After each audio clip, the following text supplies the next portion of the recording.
आशा करता हूं आप सब बहुत अच्छे होंगे। मेरा नाम है सिद्धांत अग्निहोत्री। स्टडी ग्लोस पे आपका बहुत बहुत स्वागत है। अरे बहुत गर्मी, बहुत बम्पर गर्मी है, मतलब लोग पिघल रहे हैं। दिल्ली में मुंगेशपुर में 52 डिग्री सेल्सियस टेम्परेचर हो गया, गुरु है ना। 2015 आईपीसीसी रिपोर्ट 2 डिग्री सेल्सियस ऊपर गया, 1.5 डिग्री से ऊपर इर्रिवर्सिबल। 50 डिग्री सेल्सियस से ऊपर गया दोस्तों अनबिरेबल है। लेकिन ये टेम्परेचर नापा कैसे जाता है? ये वेट बल्ब टेम्परेचर और ड्राई बल्ब टेम्परेचर, ये बेसिकली पावर प्लांट्स के टॉपिक हैं।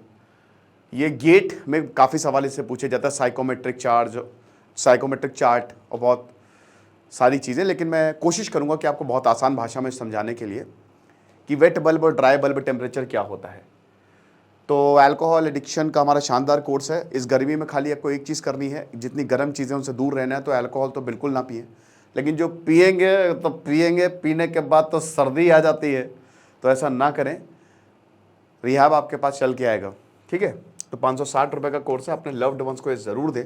1 जून से क्लास शुरू होगी। तो वेट बल्ब टेम्परेचर भारत में इन जगहों पे नॉर्थ सेंट्रल हर जगह गर्मी का प्रकोप है, और ऐसी भयानक गर्मी पड़ रही है कि यह सहना नामुमकिन सा हो गया है, जिसकी वजह से हमको पावर कट्स देखने को मिल रहे हैं, जिसकी वजह से हमको वाटर क्राइसिस देखने को मिल रहा है। मुझे लगता है क्रांति ना हो जाए गर्मी की वजह से। लोगों का दिमाग गर्म है, कुत्तों का दिमाग गर्म है, कुत्ते कटखन्ने हो रहे हैं। मुझे दौड़ा लिया कल दोस्तों, मैं स्कूटी पे जा रहा था। तो वही है। तो वेट बल्ब टेम्परेचर का मतलब क्या है? देखो, ह्यूमिडिटी ये एक बहुत इंपॉर्टेंट चीज होती है। हवा है, एक तो हवा है जो ऐसे ही जा रही है, एक हवा है जिसमें मॉइस्चर है, ठीक है। अब मॉइस्चर मतलब क्या? मॉइस्चर मतलब होता है वेपर। पानी है, पानी को रख दो, गर्मी पड़ेगी, पानी भाप बन के उड़ेगा, वेपर बनेंगे, ठीक है। 3 state of, there are 3 states, वैसे तो 5 स्टेट्स ऑफ मैटर हैं, बट फॉर द कन्वीनियंस हम 3 स्टेट अभी मान के चलते हैं। सॉलिड, लिक्विड, गैस, ठीक है। तो water is converted into vapour. अब वाटर तो वेपर पे कन्वर्ट हो रहा है, लेकिन आपके कमरे में वो वेपर प्रेजेंट है। इसका मतलब क्या है कि जो हवा है उसको होल्ड करके रखी हुई है। अगर आपके जैसे ये हवा है, यहाँ पे ये रूम है, यहाँ पे हवा है, एयर है, तभी हम जिंदा हैं। अब ये एयर जो है, एयर कह रहा हूँ, एयर जो है, ये वेपर को, ये क्या कहते हैं, वाष्प है ना, यही कहते हैं ना हिंदी में, वाष्प। तो इसको होल्ड करके रखी हुई है, राइट। तो इसको कहते हैं ह्यूमिडिटी, है ना। एग्जाम्पल के तौर पे जैसे मान लीजिए रिलेटिव ह्यूमिडिटी आपने सुना होगा, एब्सोल्यूट ह्यूमिडिटी आपने सुना होगा। इसको और सिंपल वर्ड्स में समझाया, जैसे ये एक मेरा रूम है, इसमें वेपर है ही नहीं, बिल्कुल कोई मॉइस्चर नहीं है, तो क्या है, 0% ह्यूमिडिटी, राइट। अब अगर आधे रूम में वेपर मॉइस्चर है तो 50% ह्यूमिडिटी है ना, पूरे रूम में है तो क्या होगा, 100% ह्यूमिडिटी। अब क्या ह्यूमिडिटी 100% से ऊपर जाएगी? देखो, आपने ग्लास देखा है, ग्लास में पानी डाला, वो पानी है एयर। सॉल्यूशन हर चैप्टर नहीं, चलो हर किसी ने नहीं पढ़ा होगा, छोड़ो। आप इतना समझो कि आपने पानी डाला, ठीक है, ग्लास में, उसके बाद आप चीनी डालते, लेकिन एक टाइम पे आप चीनी नहीं डाल पाओगे, उसकी लिमिट आ जाएगी। हवा में भी यही होता है, इसीलिए बारिश होती है। हवा क्या करती है, उसकी एक लिमिट होती है कि इतना मॉइस्चर वो होल्ड कर पाएगी, इतने वेपर वो होल्ड कर पाएगी। और जब बोलता है बस अब ना दो हमको, उसके बाद सारा मॉइस्चर भड़बड़ा के नीचे गिरता है। तो देयर इज अ लिमिट, एक लिमिट होती है, एक मैक्सिमम लिमिट होती है, ठीक है। उससे ऊपर आपकी ह्यूमिडिटी नहीं जाएगी, ओके, मतलब आप मॉइस्चर उतना ही रहेगा।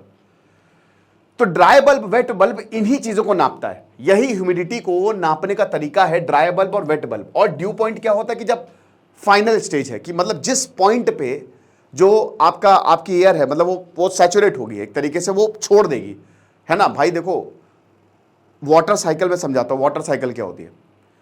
वाटर साइकिल होती है कि जैसे मान लीजिए कि आपका पानी है, धूप पड़ी, पानी इवेपोरेट हुआ, सो इवेपोरेशन। उसके बाद क्या होता है, बादल आए, जुड़ गए, इवापोरेशन भाप बन के खूब सारे बादल आए, जुड़ गए, कॉन्डेंसेशन, कॉन्डेंस हो गए, और उसके बाद फिर जब 100% लेवल आ गया कि सैचुरेशन पॉइंट आ गया कि अब इससे ज्यादा वो वेपर या पानी होल्ड नहीं कर पाएंगे, तो पानी बरस जाता है, जिसको कहते हैं प्रेसिपिटेशन। प्लेन एरिया में ये बारिश होती है, जब आप पहाड़ों पे जाओगे तो वो स्नो के फॉर्म में होता है ना। तो ये प्रेसिपिटेशन हो गया, सैचुरेशन पॉइंट हो गया। तो जहां पे ये आया वो ड्यू पॉइंट हो गया कि बस मतलब अब ये लास्ट है ना, जिस पॉइंट पे वो नीचे गिरा, राइट। तो अब इसके हम स्टेट ऑफ ह्यूमिड एयर की कंडीशन जान सकते हैं, मतलब क्या है ह्यूमिड एयर कैसे। अब देखो, जैसे ये 50, मान लो कि अगर इस यहां से कोई हवा जा रही है, 0% ह्यूमिडिटी है, अभी इस एरिया में कोई वेपर है ही नहीं, हवा जाएगी, हवा ऐसे ही चली जाएगी। अब ये क्या हो जाएगा, ड्राई बल्ब। मतलब मैं एक एग्जांपल दे रहा हूं, थर्मामीटर से नापोगे, लेकिन अगर यहां पे ह्यूमिडिटी है, राइट, तो जब हवा जाएगी तो मॉइस्चर लेते हुए जाएगी, मॉइस्चर लेते हुए जाएगी ना पूरा का पूरा, क्योंकि ह्यूमिडिटी है। तो जैसे ही हवा यहां से पास होगी मॉइस्चर के संपर्क में, तो पूरा मॉइस्चर को भी अपने साथ ले जाएगी, तभी तो बारिश होती है ना। इसीलिए ठंड, ये जो हवाएं दूर दूर से आती हैं समुद्र से पूरा मॉइस्चर लेते हुए, हालांकि उसमें लेटेंट हीट और सेंसिबल हीट का भी कंसेप्ट होता है, ठीक है। लेटेंट हीट आपका जो पसीना है ना, जो आपकी बॉडी है, अभी मैं आके बताऊंगा पसीना क्यों होता है, क्या आपकी बॉडी को रेगुलेट करे। पसीना सूखता है, आपको ठंडा ठंडा लगता है, खूब पसीना आ रहा है, आप चले जाओ बाहर, जैसे मान लो खूब पसीना, भयंकर पसीने से तर होगे, उसके बाद जब आप गाड़ी चलाओगे तो आपको कितना ठंडा ठंडा लगता है, आपकी बॉडी का टेम्परेचर मेंटेन रहता है। तो वो भी इन्हीं सबसे, ये ड्राई बल्ब वेट बल्ब का कंसेप्ट ना इन्हीं चीजों को ही एक्सप्लेन करता है। और स्टेट ऑफ द एयर क्या है, ह्यूमिड एयर क्या है, कितना हो सकता है, एसी का कंसेप्ट इस पे चलता है। आपके कपड़े सूख जाते हैं, जो आपकी बोतल रखी रहती है, या फ्रिज से बोतल निकालो, फ्रिज में फ्रिज से बोतल बाहर रख दो, उसके बाद आपने देखा होगा कि वो बोतल में बूंदे बूंदे जम जाती है, पूरा अगल बगल बूंदे ही बूंदे, वो अंदर का पानी बाहर नहीं आ रहा है, बल्कि जो आपके पूरे कमरे का जो वेपर है वो उसमें लग गए हैं, क्योंकि आपकी बॉडी का टेम्परेचर जो है वो बहुत ज्यादा कम है, बाहर का ज्यादा है ना। तो ये सारा कंसेप्ट होता है, ओके। तो ये दो वैल्यूज से one can deduce critical information. मैं सिर्फ पीपीटी के हिसाब से चलूंगा, क्योंकि ये कंसेप्ट टफ है ना, बहुत टफ है, तो मैं कोशिश करूंगा कि बहुत आसानी से चीजें आपको समझा दूं। So one can deduce the critical information, जैसे वाटर वेपर का कंटेंट कितना है, as well as the sensible and latent energy कितनी है, एंथैल्पी कितनी। देखो इस दुनिया में एनर्जी कोई वेस्ट नहीं हो रही है। मैंने घसीट के मुक्का मारा, जैसे एस सी वर्मा सर बोलते हैं, यहां पर अगर मैंने मुक्का मारा तो जो एनर्जी है ना, इसके मॉलिक्यूल जो है, मेरे मुक्के की एनर्जी अंदर चली गई, तो मॉलिक्यूल डिस्प्लेस होंगे, बट वो एनर्जी यहीं पे ही है। तो पानी भी यहीं पे ही है, जो आपका पानी था वो गैस बन के उड़ गया, लेकिन है यहीं पे, समझ रहे हो। तो that is the first law of thermodynamics, and Einstein ने भी यही बोला था। तो यहां पे जो वाटर वेपर कंटेंट है और सेंसिबल और लेटेंट एनर्जी, ठीक है, बहुत ही इंपॉर्टेंट। लेटेंट हीट क्या होती है, ठीक है, लेटेंट हीट ऑफ वेपोराइजेशन होता है ना, लेटेंट हीट ऑफ वेपोराइजेशन वो हीट होती है जब आपका पानी, मतलब आप जैसे मान लो कि आप ये पानी है, ठीक है, इसको आप हीट देंगे, तो एक पॉइंट पे ये, वो एक टेम्परेचर पे ये कन्वर्ट होगा किसमें, वेपर में, वही होगी लेटेंट हीट। कि आप एनर्जी देंगे ना, देयर इज अ हीट। जैसे भाई पानी भी है, पानी क्या है, पानी वेपर में कन्वर्ट होता है, तो पानी वेपर में कन्वर्ट होता है तो ऐसे ही थोड़ी ना कन्वर्ट हो जाएगा, उसको कुछ ना कुछ एनर्जी की जरूरत होती है, राइट। गर्म होगा तभी तो कन्वर्ट होगा ना, है ना। तो यहाँ पे सेंसिबल हीट का भी कंसेप्ट आता है, बट अभी छोड़ते हैं हम उसको, बहुत ज्यादा डीप डाउन नहीं करते हैं। So what is wait bulb temperature. अब देखो इन सब चीजों को, जो मैंने आपको कमरे का कंसेप्ट बताया, इनको नापते हैं। कैसे नापते हैं, बल्ब मतलब क्या है, थर्मामीटर। अब वेट बल्ब टेम्परेचर और ड्राई बल्ब में फर्क ये होता है कि जैसे ड्राई बल्ब टेम्परेचर जो है, जैसे वेट बल्ब एक आपने ऐसे यहां पे थर्मामीटर रखा, यहां बल्ब होता है, ठीक है, अब टेम्परेचर आपको दे देगा कितना है। जैसे अभी आपको ऐसे सिंपल सा टेम्परेचर पता चल जाएगा। और अगर वेट बल्ब मतलब क्या है कि जैसे थर्मामीटर है, नीचे बल्ब होगा, यहां पे आपने टॉवल रख दी भीगी हुई, या क्लोथ रख दिया भीगा हुआ, तो वो आपको ह्यूमिडिटी का कंटेंट दे देगा, ठीक है। तो बस यही होता है, the wait bulb temperature is usually lower than the dry bulb. जाहिर सी बात है भाई, जो ड्राई बल्ब है वो भाई जहां वेपर है, ठीक है ना, वेपर तो भाई मॉइस्चर है जहां पे, तो वो तो आपका टेम्परेचर कम ही होगा ना वहां पे, ये तो क्लियरली अंडरस्टूड है ना। और जहां मॉइस्चर कम है, जहां वेपर कम है, वहां पर टेम्परेचर ज्यादा होगा। भाई अभी बारिश आ जाएगी, आपने देखा है कि अभी जब बारिश आएगी तो टेम्परेचर, भाई धूप उतनी ही मिलती है, धूप कम नहीं हो रही, इंसोलेशन है, लेकिन वेपर ज्यादा है, तो हम ह्यूमिडिटी का लेवल ज्यादा हो जाता है बट टेम्परेचर तो कम हो जाता है ना। तो इन सबको ड्राई बल्ब और वेट बल्ब से नापा जाता है। ड्राई बल्ब वही है कि खाली थर्मामीटर लगा दो, बल्ब दे देगा टेम्परेचर कितना है, और वेट बल्ब का मतलब है क्लोथ लगा दो, वो आपको बता देगा। अब बात यह कि ये किस लिए यूज होता है। देखिए दोनों याद रखिएगा कि जो टेम्परेचर डिफरेंस है that is very very important, है ना। और इन्हीं टेम्परेचर डिफरेंस का खेल है प्रेशर और टेम्परेचर। प्रेशर वॉल्यूम टेम्परेचर पढ़ा था ना, PVT, PV equal to NRT, ideal gas की condition. These are the basic things. अगर गैस को आपको स्टडी करना है तो प्रेशर, वॉल्यूम, टेम्परेचर, और सब कुछ इसी पे ज्योग्राफी पे डिपेंड करता है। अगर प्रेशर, मैंने कई बार कितनी आज ही सुबह बताया था, ये प्रेशर का कंसेप्ट समझ गए तो सब समझ जाओगे। तो difference between the two increases dramatically as the air becomes dry. भाई जैसे जैसे एयर ड्राई हो जाएगी, अब जैसे मैं आपको एग्जांपल देता हूं, देखो ये अब चार्ट लेके मैं बैठा नहीं, उनके चार्ट होते हैं, मैं चार्ट लेके बैठा नहीं हूं, मैं सिर्फ एक एग्जांपल दे रहा हूं भाई, ठीक है। कमेंट बॉक्स में मत बोलने लगना। मान लो जैसे एग्जांपल के तौर पे अभी 50 डिग्री सेल्सियस टेम्परेचर चल रहा है बट वो ड्राई एयर का है। अब अगर मैं उसमें खूब सारा मॉइस्चर डाल दूं तो हो सकता है वो 30 डिग्री सेल्सियस, 50 डिग्री, मान लो मैंने 50% मॉइस्चर डाल दिया उसमें, ठीक है। एक रूम में 50% वेपर डाले, मॉइस्चर डाल दिया, ठीक है ना। वैसे वेपर प्रेशर का भी कंसेप्ट होता है यहाँ पे। तो अब यहां पे ये 36 डिग्री सेल्सियस तक आ जाएगा। यानी कि आप समझो कि जो ड्राई बल्ब है और वेट बल्ब है, ठीक है, जितनी ज्यादा ड्राई होगी उतना ज्यादा दोनों के बीच में टेम्परेचर जो है वो इंक्रीज होगा ना, मतलब टेम्परेचर डिफरेंस बढ़ेगा। भाई जैसे जैसे हम एयर ड्राई करते जाएंगे टेम्परेचर बढ़ता जाएगा दोनों के बीच में, दैट इज बट ऑब्वियस। अभी जो मैंने आपको बताया, वेट बल्ब टेम्परेचर जो है that which would be recorded by thermometer wrapped in a moist towel. कि भाई आप जो ये थर्मामीटर है, बल्ब होता है, यहाँ पे मॉइस्ट टॉवल लगा दो और वो आपको टेम्परेचर दे देगा। Water evaporating from around the bulb has a cooling effect, क्योंकि वाटर जो है दैट इज, वो बल्ब मॉइस्ट टॉवल लगाया, अब वो वाटर इवेपोरेट हो रहा है ना, तो इवेपोरेट होने के मतलब क्या हुआ, टेम्परेचर कम जाएगा। आप समझ रहे हो ना, वाटर इवेपोरेट हो रहा है, नमी है रूम में, तो टेम्परेचर कम, ड्रॉप होगा temperature.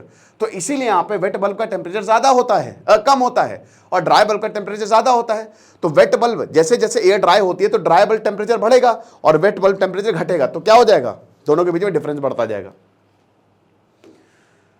As the water evaporates, it cools thermometer showing the wet bulb temperature, ठीक है। This temperature ये क्या करता है, ह्यूमिडिटी को देता है ये, और इसी हमको अपनी शरीर के बारे में पता चलता है कि हमारा शरीर कितना झेल सकता है। Understanding how much water can evaporate into the air affecting things like comfort, farming and weather patterns. तो एक तरीके से आप ये समझिए कि यही वेट बल्ब से हम अपने वेदर पैटर्न से लेकर, एसी से लेकर, अपनी बॉडी से लेकर सब हमने समझा है कि कितना वाटर जो है वो इवेपोरेट हो सकता है। वो तो पता ही चल जाएगा ना भाई, आपने टॉवल लगा दी, कितना पता चल जाएगा। थर्मामीटर के अंदर सिंपल सा कंसेप्ट है, पता लगा दिया, टेम्परेचर ड्रॉप से पता लगा सकते हो कि कितना जो वाटर है वो इवेपोरेट हुआ, कितने परसेंटेज में इवेपोरेट हुआ, वो तो हमारे पास टूल्स ही हैं। So the difference between dry bulb and wait bulb temperature depends on the humidity of the air, ठीक है। कि जितना ज्यादा ह्यूमिडिटी रहेगी, जितनी उमस रहेगी, उसी हिसाब से डिफरेंस जो है ड्राई बल्ब और वेट बल्ब का वेरी करेगा। हायर ह्यूमिडिटी, जितने ज्यादा ह्यूमिडिटी, अब बताओ हायर ह्यूमिडिटी, खुद सोचो, आगे की लाइन मत देखो। हायर ह्यूमिडिटी मतलब क्या होगा, ज्यादा ह्यूमिडिटी मतलब क्या होगा कि कम डिफरेंस होगा, there will be smaller difference. और जितनी ज्यादा कम ह्यूमिडिटी होगी, मतलब ड्राई एयर ज्यादा होगी, उतना ही ज्यादा डिफरेंस होगा। अब जब एयर पूरी तरीके से सैचुरेटेड 100% ह्यूमिडिटी है ना, तो वेट बल्ब और ड्राई बल्ब टेम्परेचर सेम हो जाएंगे। एक पॉइंट आएगा ना जब दोनों एकदम सेम ही हो जाएंगे, जब 100% ह्यूमिडिटी होगी, यानी कि इससे ज्यादा ह्यूमिडिटी वो ले ही नहीं सकता। तो वेट बल्ब और ड्राई बल्ब दोनों की जो रीडिंग होगी ना वो सेम हो जाएगी, सैचुरेशन पॉइंट। तो अब देखिए टू हॉट टू हैंडल कितना होता है यार, पे डिफरेंट टेम्परेचर दिखाया गया है, ठीक है। तो एक्सट्रीम डेंजर आप जाते जाते हो, यहां से शुरू होता है ये, ठीक है ना, और यहां आते आते 40 डिग्री सेल्सियस तक, 42 डिग्री सेल्सियस तक। वैसे सर्वाइवल लिमिट आप ये 35 डिग्री सेल्सियस वैसे लिमिट दी गई है, ठीक है ना। 35 डिग्री सेल्सियस अगर वेट बल्ब है, जो वेट बल्ब का टेम्परेचर है, हालांकि जब बाद में इसमें रिसर्च हुआ तो 38 डिग्री सेल्सियस तक this is the survivable limit. यानी कि इससे ज्यादा अगर हम जाएंगे 38 डिग्री सेल्सियस तक तो ये डेंजरस हो सकता है हमारे लिए। जब देखिए एक मुंबई में या जहां ह्यूमिडिटी है वहां पे 40-42 डिग्री सेल्सियस बहुत ही फेटल हो सकता है बॉडी के लिए, क्योंकि आपका रेगुलेशन जो है वो पूरी तरीके से बदल जाएगा। अब इससे होता क्या है कि आपका पसीना जो है वो सूखता है, ठीक है, पसीना जो है वो लेटेंट हीट की वजह से वो उड़ेगा, इवेपोरेट होगा, जिसकी वजह से आपकी बॉडी ठंडी होगी। बहुत ज़्यादा गर्मी में, बहुत ज़्यादा ह्यूमिडिटी में हमारे बॉडी का ये नेचुरल फेनोमेना होता है। हमारी बॉडी अपने हिसाब से टेम्परेचर को रेगुलेट कर सकते हैं थ्रू स्वेटिंग, ठीक है ना, वो पसीने से। लेकिन अगर हद से ज़्यादा ह्यूमिडिटी हो जाएगी, बहुत ज़्यादा ह्यूमिडिटी हो जाएगी, तो आपका पसीना सूखेगा ही नहीं, इट विल नॉट इवेपोरेट, और जिसकी वजह से आपकी बॉडी कभी ठंडी होगी ही नहीं, और जिसकी वजह से आपकी बॉडी का टेम्परेचर भयानक तरीके से डिसरप्ट होगा। और जैसा कि आपका फ़ोन जब बहुत गर्म हो जाता है तो फ़ोन काम करना बंद कर देता है, वैसे ही जब हमारी बॉडी बहुत ज़्यादा गर्म हो जाएगी तो बॉडी काम करना बंद कर देगी, हमारा दिल काम करना बंद कर देगा। हीट स्ट्रोक्स, है ना, दिल का दौरा, बेहोशी, ये सब इसी वजह से, समझ रहे हो। तो यहां पे रिलेटिव ह्यूमिडिटी का परसेंटेज दिख रहा है आपको, ये बहुत अच्छा एक चार्ट है जिससे आप समझ सकते हो, ठीक है। तो अब ये 38 डिग्री सेल्सियस तक यहाँ पे दिखाया गया है, ठीक है ना। तो ये आप देख सकते हो कि जो चलो पहले वेट बल्ब पे आ जाते हैं, तो वेट बल्ब यहाँ पे है 40। अब ये 90%, जब 90% आपका ह्यूमिडिटी लेवल आ गया तो ड्राई बल्ब टेम्परेचर कितना हो गया, 42 डिग्री सेल्सियस। और जब आपका यहाँ सेम 90% में वेट बल्ब कितना होगा, 38 डिग्री सेल्सियस। तो आप ये देख सकते हो कि ये सर्वाइवेबल लिमिट है, इससे ज़्यादा जो है बहुत ही मुश्किल हो जाएगा हमारे लिए सर्वाइव करना। और अनफॉर्चुनेटली आज ये टेम्परेचर ज्यादा होता जा रहा है, right. So why is humidity such a critical factor. जब भी हीट एक्सपोजर को मेजर करते हैं ना, तो हमेशा ह्यूमिडिटी को मेजर करते हैं। और यही साउथ ईस्ट एशिया और साउथ एशिया जो देश हैं, जो नीचे के देश आपको दिख रहे हैं, क्योंकि वो समुद्र के पास है, गर्मी है, तो यही जो वेट बल्ब टेम्परेचर है ना और ड्राई बल्ब टेम्परेचर, इसकी लिमिट जो है वो बढ़ती जा रही है, ये और पुश होता जा। और अगर ऐसा होगा तो काम करना मुश्किल हो जाएगा, और ये बड़ी चिंता की बात है। तो अब आपको पता है कि जैसे जो बॉडी ह्यूमन कैसे स्वेट से, ये सब मैं आपको बता ही चुका हूँ, लेटेंट हीट से ही जो हमारी स्किन पे इवेपोरेशन होता है, ठीक है, हमारे पसीना का, उसी से एक कूलिंग इफेक्ट होता है। लेकिन जैसे जैसे ह्यूमिडिटी बढ़ती है हमारी बॉडी नहीं रेगुलेट टेम्परेचर कर पाएगी, क्योंकि आपकी बॉडी अगर ह्यूमिडिटी बढ़ती जाएगी, बहुत ज़्यादा ह्यूमिडिटी होगी, ठीक है, ह्यूमिडिटी वैसे आमतौर पे 50% से ज़्यादा नहीं हो पाती है ना, लेकिन अगर हद से ज़्यादा होगी क्लाइमेट चेंज की वजह से, क्योंकि क्लाइमेट चेंज की वजह से गर्मी बढ़ेगी तो वही वेपोरेशन भी भयानक होगा। तो इससे क्या होगा कि आपकी बॉडी ऑलरेडी ह्यूमिडिटी है, आपके पास भी ह्यूमिडिटी है, पसीना है, वो नहीं कर पाएगा इवेपोरेट, है ना, तो खेल खत्म है। अब जो वार्म ब्लडेड एनिमल्स है, जैसे हम वार्म ब्लडेड है ना, ठीक है, तो हमको अपना इंटरनल टेम्परेचर कांस्टेंट रखना पड़ता है, और अगर नहीं रखेंगे तो बहुत ज़्यादा प्रॉब्लम हो जाएगा, ठीक है। तो ये सारी चीज़ें, तो अब ह्यूमिडिटी मतलब आप ये समझिए कि एक सिंगापुर, जहाँ पे सिंगापुर समुद्र से घिरा हुआ है, कोई भी ऐसा देश जो समुद्र से घिरा हुआ है, ये बहुत ज़्यादा हॉटर फील करेगा ड्राई सिडनी से। कहने का मतलब ये है कि अभी आपने देखा होगा बहुत पसीना आ रहा है, पसीना ना आए, गर्मी हो, लेकिन अगर गर्मी भी और ह्यूमिडिटी है तो ये बहुत फेटल होता है। एक ही टेम्परेचर पे, ठीक है, ड्राई वाला ठीक है, ड्राई वाला हम झेल लेंगे, लेकिन उसी में अगर ह्यूमिडिटी वाला टेम्परेचर, उसी टेम्परेचर पे ह्यूमिडिटी नहीं झेल पाएंगे। ओके, सो 35 डिग्री सेल्सियस जो है ये थ्योरेटिकल लिमिट है, लेकिन बाद में रिसर्च हुई थी, ठीक है, और इसमें यही बोला गया था कि थोड़ा सा इसको हम और बढ़ा सकते हैं। So it would be reached eight an actual temperature of 45 degree Celsius अगर रिलेटिव ह्यूमिडिटी 50% है, और एट अबाउट 39 डिग्री सेल्सियस अगर ह्यूमिडिटी जो है वो 75% है। तो जैसे जैसे ह्यूमिडिटी बढ़ती जाएगी, आपको समझना है कि dry bulb temperature, wet bulb temperature कम होता जाएगा, ये हमको समझना है, ठीक है ना। तो इसीलिए beyond this point it becomes impossible for sweat to cool the body. इसके बाद जो है 39 डिग्री सेल्सियस, ये सर्वाइवेबल लिमिट, जैसा कि बताया कि इसके बाद आपकी बॉडी कूल नहीं हो पाएगी, ठीक है ना। तो हम जब भी टेम्परेचर को देखते हैं तो हमको यही देखना पड़ता है कि जब हम मतलब एटमॉस्फेयर को देखते हैं, गर्मी पड़ रही है, तो हम सबसे पहले यही देखते हैं कि एक तो टेम्परेचर कितना है, चलो ठीक है भैया 45 डिग्री टेम्परेचर हो गया, लेकिन ह्यूमिडिटी, रिलेटिव ह्यूमिडिटी कितनी है, सबसे इंपॉर्टेंट ये है। अब अगर मान लो कि टेम्परेचर चला गया 40 डिग्री सेल्सियस, ठीक है, और ह्यूमिडिटी है 75% से ऊपर, तो रेड अलर्ट जारी हो जाएगा कि भैया बहुत मुश्किल है, अंदर ही रहना, बाहर मत निकलना, आपकी बॉडी इसको झेल ही नहीं पाएगी। तो इसमें जो है हमारे सेल, दे स्वेल्स, प्रोटीन्स जो है पूरी तरीके से डिफॉर्म होने लगते हैं। हीट है ना, हीट, जितना ज़्यादा गर्मी होगी, गर्मी सब अंजड़ पंजड़ ढीले हो जाते हैं, ऑर्गन सिस्टम फेल होने लगते हैं, जिसकी वजह से डेथ हो सकती है। भाई 35 डिग्री सेल्सियस से ऊपर जो है यंग और हेल्दी पीपल, भले वो लाइट क्लोथिंग कितनी भी पहने, ठीक है, कहीं पे भी, तब भी उनको फर्क नहीं पड़ेगा। लाइट पहन ले, पंखे के सामने खड़े हो जाए, कूलर के सामने, कूलर तो और इवेपोरेशन करता है, मतलब कूलर में तो और ह्यूमिडिटी फैलाता है वो, ठीक है। तभी कहते हैं जब बहुत ह्यूमिड टेम्परेचर हो ना तो कूलर की मोटर बंद कर दे, वरना वो और ज़्यादा फैलाएगा ह्यूमिडिटी ना, क्योंकि वो क्या करता है, वो भी तो वो पानी तो घास में पानी डालता है, पानी एब्जॉर्ब होता है, ठीक है, धीमे धीमे, और वही ठंडी हवा जो आपको देता है। तो वो क्या कर रहा है, वो कर ये रहा है, बहुत कूलर के कंसेप्ट से समझ लो यार, कर क्या रहा है कि जो आपका कूलर है, ठीक है, आपका कूलर में पानी है, अब वो घास पे जा रहा है, अब वही जो है वो घुमा रहा है उसको, फैन जो है वही हवा आपके ऊपर फेंक रहा है, बट वो क्या है, वो मॉइस्चर विंड्स हैं, ठीक है। अब ऑलरेडी आपके जैसे बारिश में ऑलरेडी आपके पास मॉइस्चर है, वही आप मोटर भी चला रहे तो और पसीना आएगा, तो इसीलिए कहते हैं मोटर बंद कर दो, कूलर की मोटर बंद कर दो जब आप बारिश आती है, क्योंकि उससे फायदा नहीं, तब आपका पसीना जाके सूखेगा। एसी क्या करता है, एसी इसका रिवर्स करता है, एसी क्या करता है, आपके पूरे कमरे से खींच लेता है, मॉइस्चर को खत्म कर लेता है, वो भी इसी कंसेप्ट पे काम करता है, वेटेबल पर ट्राइबल पे, ठीक है। तो 6 घंटे के अंदर अंदर ऐसे में मौत हो सकती है लोगों की, 6 घंटे के अंदर अंदर। Even slightly lower wait bulb temperature वो भी डेंजरस हो सकता है, थोड़ा सा भी समझिए कि कम, यानी कि सिर्फ यहाँ पे 35 डिग्री और 38 डिग्री तो ये तो लिमिट, मतलब ये तो लास्ट लिमिट है, लेकिन 32 डिग्री सेल्सियस, आप बोलोगे सर 32 डिग्री तो ठंडा हुआ, बेटा ह्यूमिडिटी की बात हो रही है ना, मैंने क्या बताया कि जितनी ज़्यादा ह्यूमिडिटी बढ़ती जाएगी उतना वेटेबल टेम्परेचर कम होता जाएगा, समझे। तो बात ह्यूमिडिटी की है, अगर ह्यूमिडिटी 10% है और टेम्परेचर है 46 डिग्री सेल्सियस, तुम झेल लोगे, ऐसा है। अभी अप्रैल में गर्मी या मिड मई में गर्मी जो है बहुत हो गई थी, बट वहां पे वेपर्स नहीं थे, वहां पे मॉइस्चर नहीं था, रिलेटिव ह्यूमिडिटी कम थी, तो हम झेल लिए। अभी ससुरी क्या है कि ह्यूमिडिटी भी ज्यादा है, बहुत ज्यादा ह्यूमिडिटी होती जा रही है। तो कहने का मतलब वही है कि यहां टेम्परेचर से लेना ही देना नहीं है, मेन ह्यूमिडिटी से लेना देना है, ठीक है। तो इसीलिए बहुत ही रिस्की है कोई भी चीज करना। तो सेफ ह्यूमिडिटी लिमिट क्या है, wet about temperature of 35 degree Celsius is suggested to be the maximum safe limit, ठीक है ना, 2010 की स्टडी ने बताया है।